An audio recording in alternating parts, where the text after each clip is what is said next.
데살로니가 후서 1장 1절 4절을 봅니다. 바울과 실로아노와 디모데는 하나님 우리 아버지와 주 예수 그리스도 안에 있는 데살로니가인들이 교회에 편지하노니 하나님 우리 아버지와 주 예수 그리스도로부터 은혜와 평강이 너에게 있을지어다. 형제들아, 우리가 너희를 위해 항상 하나님께 감사드리는 것이 마땅하고 합당하니 이는 너희 믿음이 크게 자라고 또 너희 모두가 각기 서로 사랑하는 것이 풍성함이라. 그래야 너희가 견디는 모든 박해와 환난 가운데서 너희의 인내와 믿음에 대하여 하나님의 교회들 안에서 우리 스스로 너희를 자랑하느니라 그랬습니다.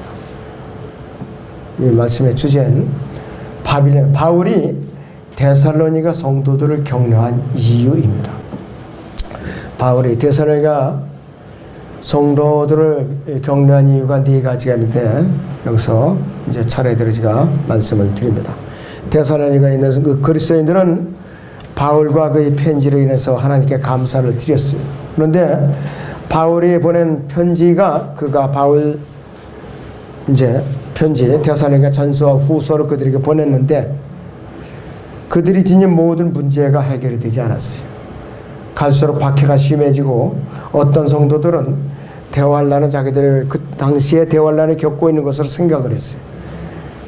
바울로부터 온 것, 바울이 보낸 것이라 주장하는 어떤 이상한 편지가 도착한 거예요. 그 당시에. 그런데 주의 날이 현재 주의 날이라. 이런 편지가 그들에게 도착했어요. 그 당시 역사적으로 볼 때. 교회가 이러한 일로 해서 혼란에 빠진 거예요. 어려움을 겪고 있었어요. 그래서 어떤 성도들은 주의 재림이 이제 아주 가까워졌으니까 가족들의 생계를 돌보는 거 아예 접어두고 그렇다고 딱 부러지게 복음을 전해서 세상에는 혼두로 주님 앞으로 이겨와서 지역교회에서 양육하는 일도 하지 않으면서 막연히 주님의 재림을 기다리는데 시간을 써야 한다고 속닥이면서 결론을 내리고 사람들을 갖다 흔들어 놓는 거예요. 또 믿음이 약간 다른 성도들은 그들이 굶어 죽는 꼴을 보기가 어려우니까 이들을 또 먹여 살려야 된다고 부담을 져야 한다는 그러한 또 이상한 일이 벌어진 거예요. 교회 안에서. 참 기가 막힌 일이 벌어진 거예요. 그러니까 오죽하면 바울 사도는 데살로니가 3장에서는 일하기 싫은 자들은 먹지도 말라 이거예요. 그런 자들은 조용히 일하면서 자기 양식을 구하라 이거예요. 사탄은 때를 가리지 않고 활동하고 있어요. 사자처럼 샘틀자를 찾아 두루 다니고 뱀처럼 간교하게 속이고 다녀요. 바울이 두 번째 편지를 쓴 것은 이러한 피로를 해결하고자 바울이 이 데살로니가 후서를 기록한 것이에요. 바울은 그들의 긴박하게 필요라는 문제부터 다루기 시작하는데 바로 믿음으로 인해서 박해를 왜 받는가 그 이유를 갖다 설명해 주기 위해서 바울 서신은 데살로니가 후서를 기록을 하는 것이. 사탄이 우리를 속이는 거 아무것도 아니에요. 언제든지 넘어뜨릴 수가 있어요. 고린도후서 11장을 보겠습니다.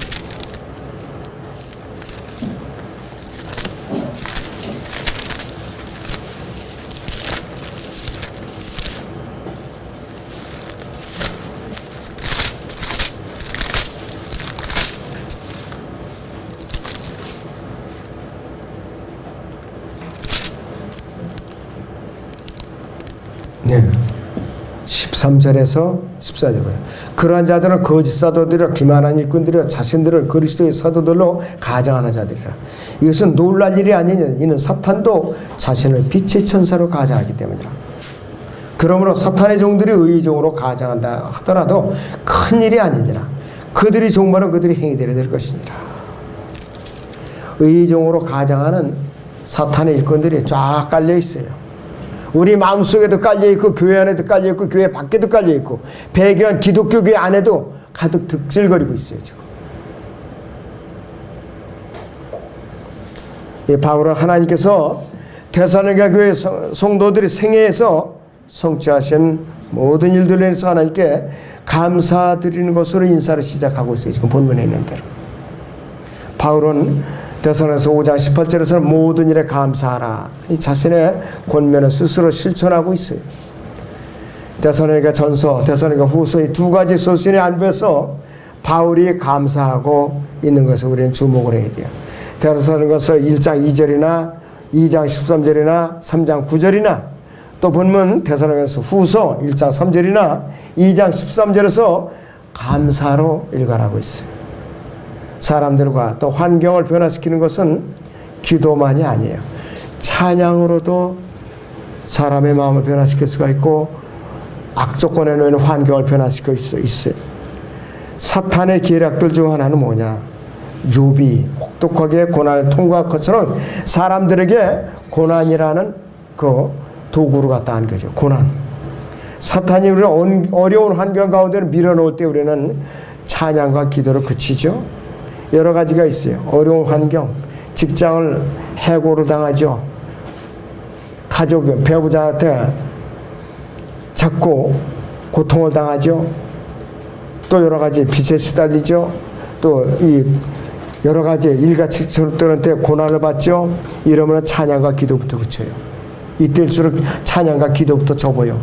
그리고 이제 교회로 접어요. 안 나와요. 그렇게 평상시에 열심히 복음을 전하고 열심히 주님을 찬양하고 그랬던 사람들이 내가 언제 그랬냐는 식으로 그러더라 이것이. 그런데 욥은 보세요. 그 지경이 됐는데도 모든 걸 다 잃었어요. 부인만 잃어버리지 않았어요. 부인만.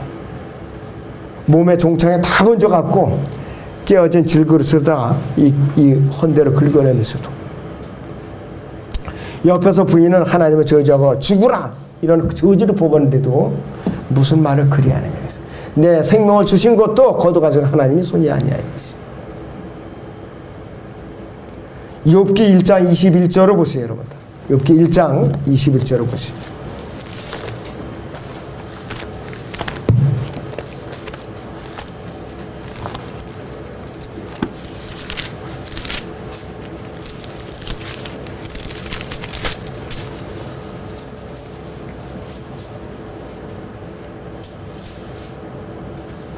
말하기를 내가 내 어미 태에서 맨몸으로 나왔으니 내가 맨몸으로 그리 돌아가리이다. 주신 분도 주시어 빼앗아 가신 분도 주시니 주의 이름을 송축하나이다. 이 모든 일에도 욥이 죄를 짓지 아니하였고 어리석게 하나님을 탓하지 아니하였더라 했습니다.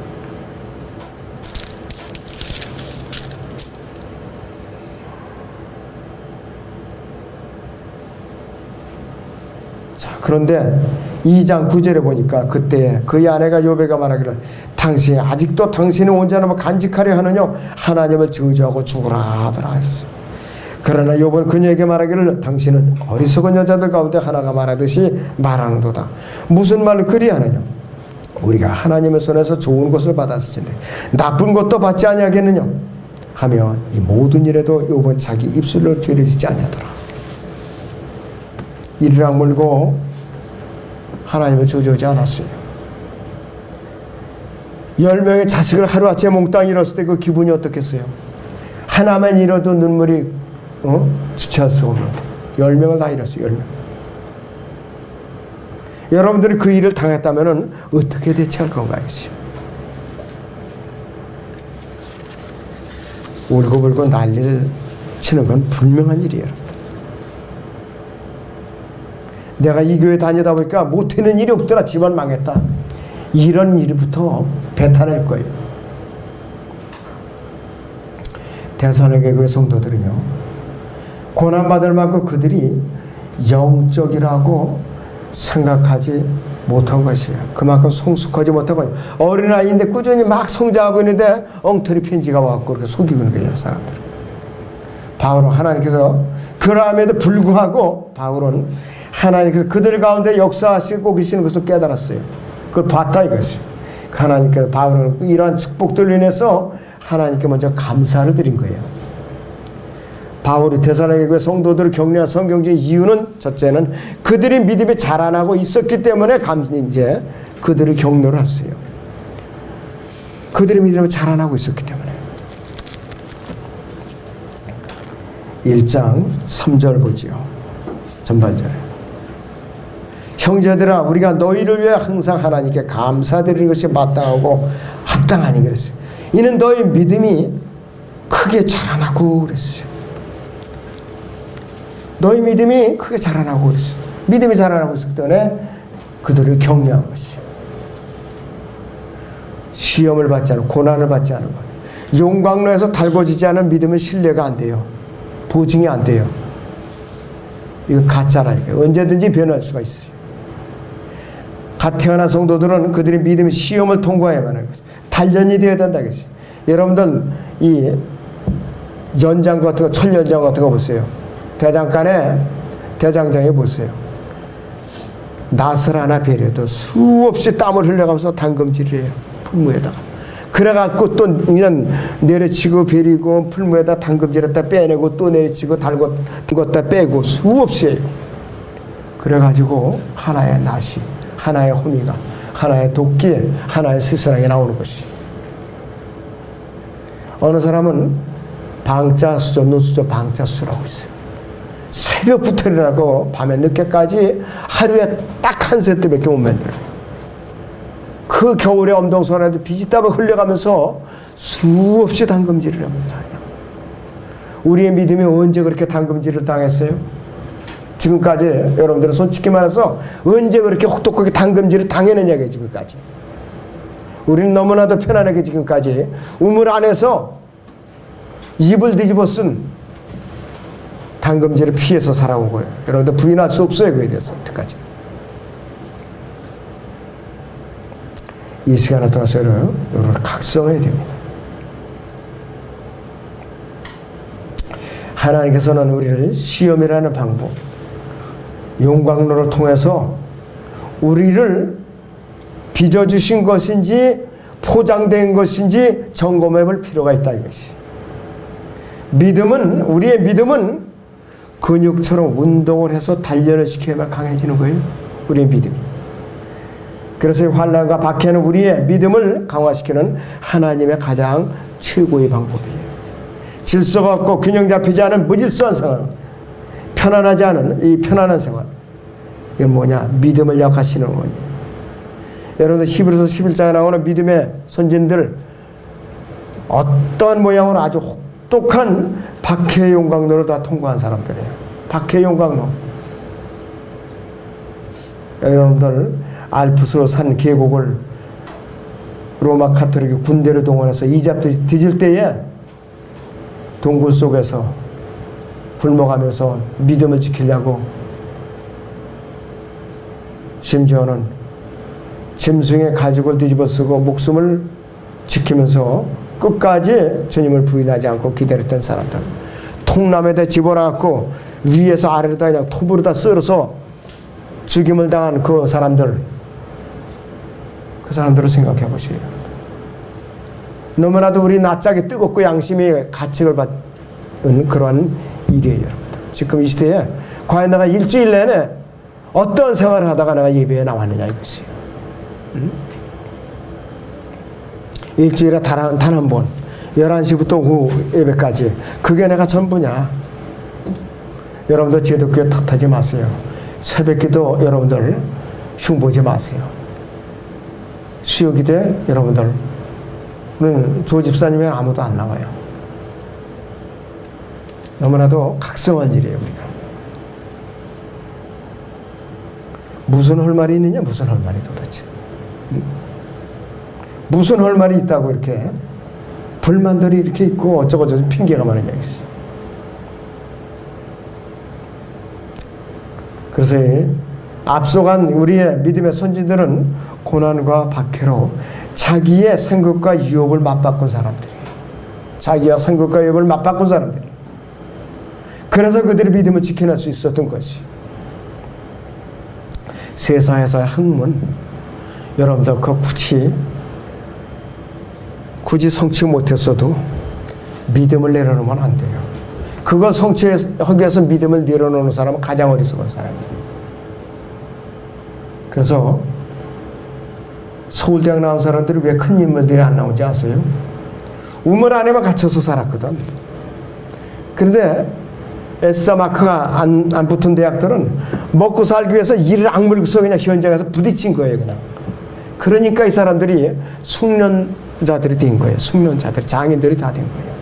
그러니까 산업 현장은 다 장악하고 있지요.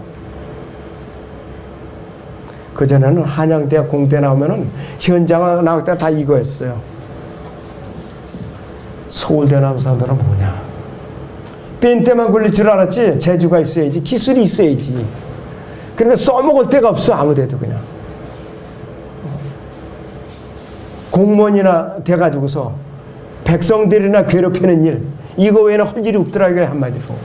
이게 올바른 자세인가? 산업 현장에서 피땀을 흘리면서 나라를 읽어놓은 사람들은 그냥 툭 하면 갔다가 괴롭히고, 그것이 대한민국이에요. 이 세상 정부의 그게 바로.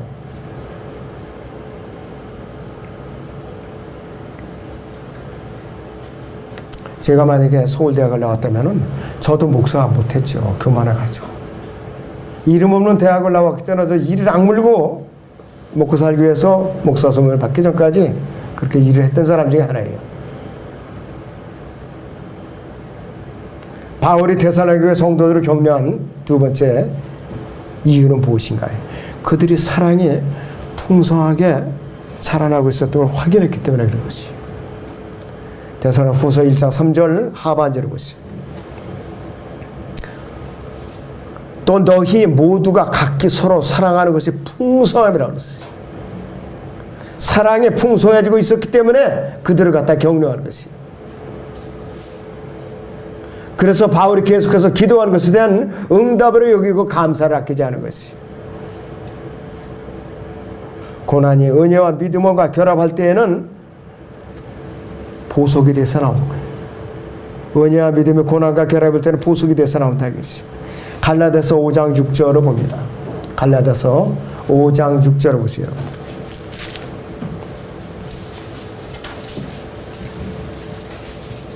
예수 그리스도 안에서는 할례나 무할례가 쓸모없고 오직 사랑으로 역사하는 믿음뿐이라 그랬어요. 사랑으로 역사하는 믿음뿐이라 그랬어요.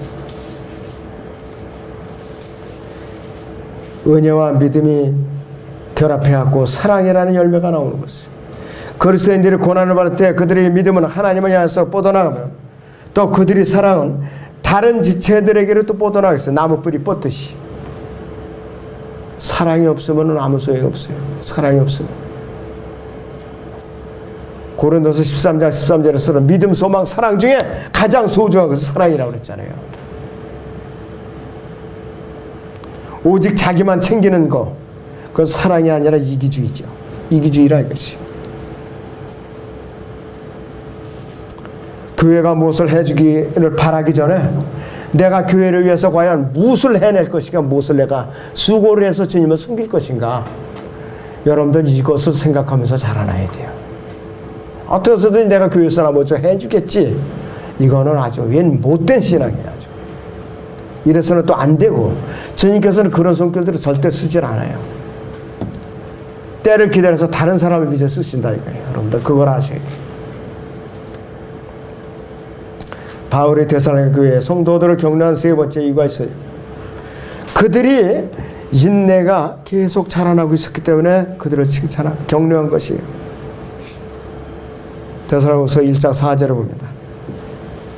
그래야 너희가 견디는 모든 박해와 환난 가운데서 너희의 인내와 믿음에 대해 하나님의 교회를 안에서 우리 스스로 너희를 사랑하느니라. 모든 박해와 환난과 너희의 인내와 믿음에 대하여 이랬어요. 데살로니가 교회 성도들이 인내, 박해, 고난을 잘 견뎌내고 있었던 것이에요. 로마서 5장을 보죠. 3절 4절을 봅니다.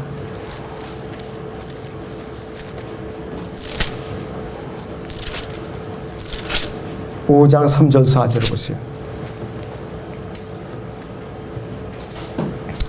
이뿐만 아니라 우리가 환난 중에서도 즐거워하나니 환난은 인내를 이루고 인내는 연단은 소망을 이루는 줄 아니라 그랬습니다.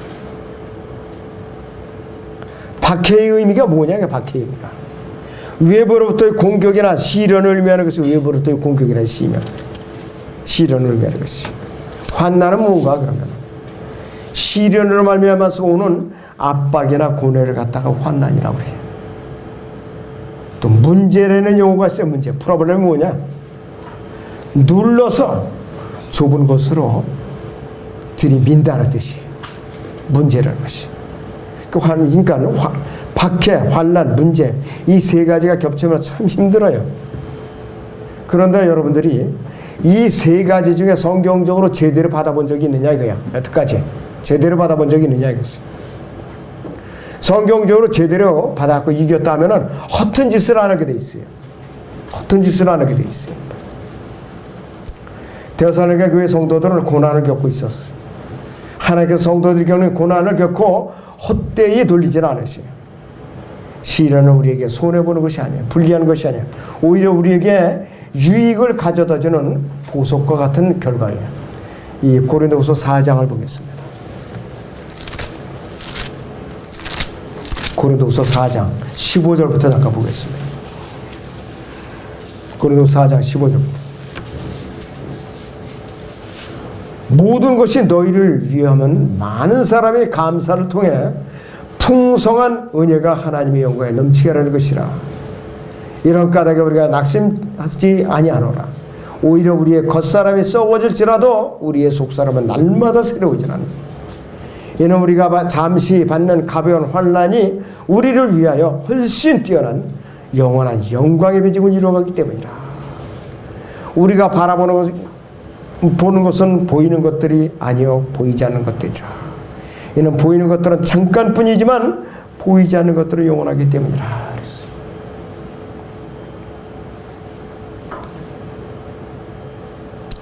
세상 사람들은 뭐냐?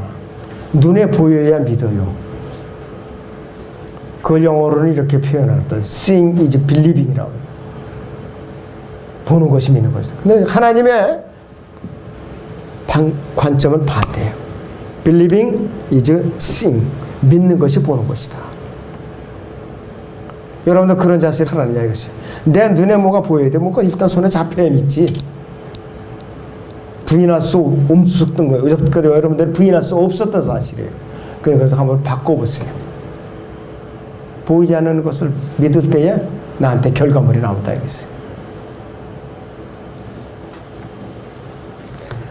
우리가 주님과 함께 이 땅에 재림하기 전에는 보이지 않는 것을 믿어야만 되는 것이. 만약 우리가 하나님을 신뢰하고 그분께 무릎을 꿇는다면은 모든 시련들은 우리 삶에서 인내와 성숙함의 결과로 가져올 거예요. 만약 우리에게 주어진 환경에 저항하고 거슬리다면은 우리는 성숙하지 못한 채 인내하지 못하게 되고 믿음의 경주에서 이탈자가 되고 버려 낙오가 되고 버려 기껏 쓰임 받다가 버림을 당한다 이것이요.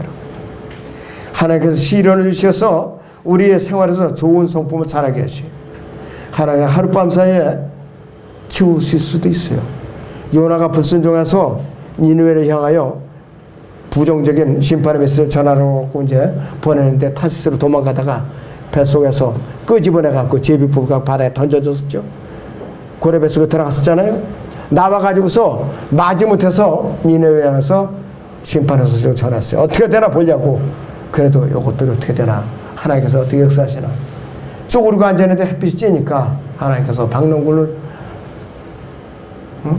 하루 아침에 자라게 나갔고 그를 가려줬어요. 그러면서 해충을 보내고 말라 죽이니까 요나가 불평했죠. 하나님께서 요나에게 이 박농굴은 네가 기른 것이냐. 자기가 손 하나 갖다가 냈어요. 하물며 12만이나 되는 니느웨에 있는 저 좌우도 분별하지 못하는 저들을 내가 아껴야지 않겠느냐 이것이에요. 그렇게 책망했을 때에 요나는 양심의 호된 가칭을 받았어야 돼요. 왜? 그들이 돌이키면 북왕국을 멸망시키기로 돼 있었으니까.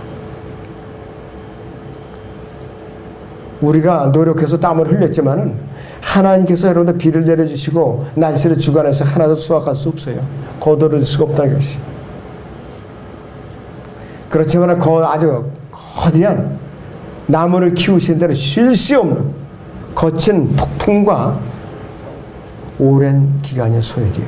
여러분들 거목들이 그 하루아침에 돼요. 수십 년 수백 명씩 길러져야 돼요. 그동안은 수없이 서리를 맞고 눈을 맞고 폭풍에 시달리고 그래야만 그렇게 거목이 되는 것이. 믿음도 마찬가지예요 여러분들. 그렇지 않으면 믿음이 자라날 수가 없어요. 연단될 수가 없는 것이.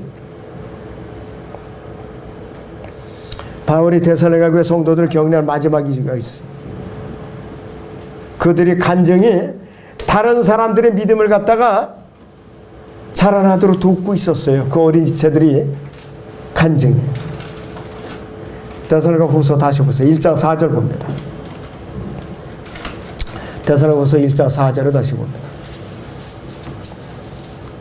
그리하여 너희가 견디는 모든 박해와 환난 가운데서 너희의 인내와 믿음에 대하여 하나님의 교회들 안에서 우리 스스로 너희를 자랑하느니라 이렇게 기록을 하고 있어요. 고난은 우리를 자라게 해요. 다른 사람을 자라게 도울 수 있는 힘을 기르게 합니다. 하나님께서 우리를 격려하심으로써 우리가 다른 사람들을 격려할 수 있도록 우리를 갖다가 훈련을 시키셔요. 고린도 후서 1장을 잠깐 봅니다. 4절에서 5절을 보죠. 1장 고린도 후서 1장 4절에서 5절을 봅니다. 우리의 모든 환난 가운데서 우리를 위로하시는 분이시라. 그러므로 우리 자신이 하나님께 받은 위로로서 어떠한 고난 중에 있는 사람들도 위로할 수 있는 것이라. 이는 그리스도의 고난이 우리에게 넘친 것 같이 우리 위로도 그리스도로 말미암아 넘치기 때문이라 했어요. 우리가 고난을 당해도 너희의 위로와 구원을 위함이니 그것들은 또한 우리가 겪는 동일한 고난을 잘 견딜 수 있게 해주며 우리가 위로를 받는 것도 너희의 위로와 구원을 위한 것이라 했습니다. 너희에 대한 우리의 소망의 확고함은 너희가 고난에 참여하는 자가 된 것 같이 너희가 또한 위로에도 그러한 줄 우리가 알미라 이렇게 증거하고 있습니다. 우리는 물이 고여서 흘러서 빠져나가지 못하고 썩는 웅덩이가 또 저수지가 되어서는 안 돼요. 우리 믿음의 그릇이. 물을 받아들이면은 제 역할을 했으면은 수로를 통해서 흘려내보낼 줄 알아야 돼요. 그냥 움켜쥐고 속에다 가둬만 두면은 어떻게 돼요? 썩어서 냄새가 악취가 풍겨다 있어요. 아까 시편 강의 시간에 우리가 했죠? 똥문이라는 거 배웠죠? 똥문. 거기를 거쳐서 어디로 가느냐? 개나라는 지옥으로 들어가는 문이라 이거예요. 바로. 물은 한 군데 머물러 있으면 썩게 돼 있어요. 흘러서 내보낼 줄 알아야 돼요. 그래서 내가 흘러서 내보낼 수 있는 그 수로를 준비하고 있어요. 믿음의 수로. 사랑을 받기만 하고 은혜를 받기만 하고 그냥 받아먹고 움켜쥐고 있다면 그 사람 안에서 썩어 문드러져요. 믿음이 정체돼서 부패되기 쉽다 이것이. 그래서 이 본문 데살로니가후서 1장 3절에서 4절에 나오는 믿음이라고 번역된 이 단어가 충성이라는 단어와 같은 뜻이에요. 충성. 이 두 가지 요소는 항상 따라 믿음과 충성은 우리 삶에 대한 충성으로 인해서 하나님 향한 우리의 믿음을 갖다가 표출해내는 것이에요. 충성으로서 우리의 믿음을 하나님에 표현하는 거라 이것이에요. 데살로니가 교회 성도들은 그들이 견뎌내야 하는 환경에는 악한 아주 악조건의 환경에도 불구하고 예수님을 향해서 그리고 다른 지체들 서로에게 매우 충성스러워 서로 충성스러웠다 이것이에요. 그런데 이 배교의 마지막 때에 예수 그리스도의 공중재림과 성도들이 공중재림이 임박한 이때에 우리 눈앞에 다가오는 이 시점에서 누구를 막느라고 구원받은 성도 누구를 막느라고 자신에게 박해와 고난이 닥쳤다고 해서 기분 나쁘다고 해서 또 이렇게 소외당했다고 해서 섣불리 예수 그리스도와 바른 교회 바른 교리 바른 믿음을 포기할 때 그 지금까지 섬겨왔던 모든 상급과 이업은 그 순간에 와르르 무너지는 거예요. 복원이 안 돼요. 복원이 이미 지나간 거 복원이 안 된다 이것이요. 참여하고 돌이켜서 다시 쌓아야 된다 이것이요. 그리스도의 심판상 앞에서 상급과 이업을 스스로 포기하는 결과는 불을 보듯 뻔하는 일이에요. 이것은. 저는 이 우리 교회에서 그렇게 이러는 수많은 사람들을 겪어왔어요. 지금까지. 결과적으로 믿음이 후퇴하고 자칫하면은 마귀에 올매어서 피할 수 없게 되고 세상과 타협하는 거 이것 또한 피할 수 없는 그런 일이 벌어지게 된다 이것이. 불의와 타협하지 않고 박해와 고난을 잘 이겨내면서 성장하는 그리스도인은 어떠한 일이 닥치더라도 주님께 충성하되 실록내가 다른 지체들의 상처를 입고 교회 안의 상처를 입고 또 어떤 이유든지 내가 믿음의 상처를 입고 불리한 일을 당했다. 사도 바울은 심지어는 교회 안에서 돈을 띄어먹고 빚을 져고 안 갚는다. 그래도 세상 법정에 고소를 하지 말라고 그랬어요. 사도 바울은 오죽하면은. 그런데 이건 그러는 것도 아니고 내가 내 기분이 상했다, 감정이 상했다. 그래서 교회 탈만 한다면은 어딜 가든지 형통할 수가 없어요. 형통할 수가 없어요. 자기의 마음에 맞춰주는 데만 찾아가야지. 그러면은 마음에 맞춰야 돼. 하나님께서는 데살로니가 성도들 이들을 통해서 역사하고 계시는 이러한 네 가지 이유로 인해서 하나님께 찬양과 감사를 드리고 그들을 격려하기를 아끼지 않은 것이에요. 이러한 이유 때문에. 믿음은 연약했지만은 그들은 고난을 잘 견뎌냈어요. 믿음이 자라나고 있었고 또 사랑이 풍성했고 또 다른 사람들을 돕는데 인색하지 않았어요. 이 교회가. 데살로니가 교회가 하나님의 말씀을 대하는 자세가 또 얼마나 진지했느냐 이것이요. 데살로니가서 2장 13절을 보죠. 2장 13절.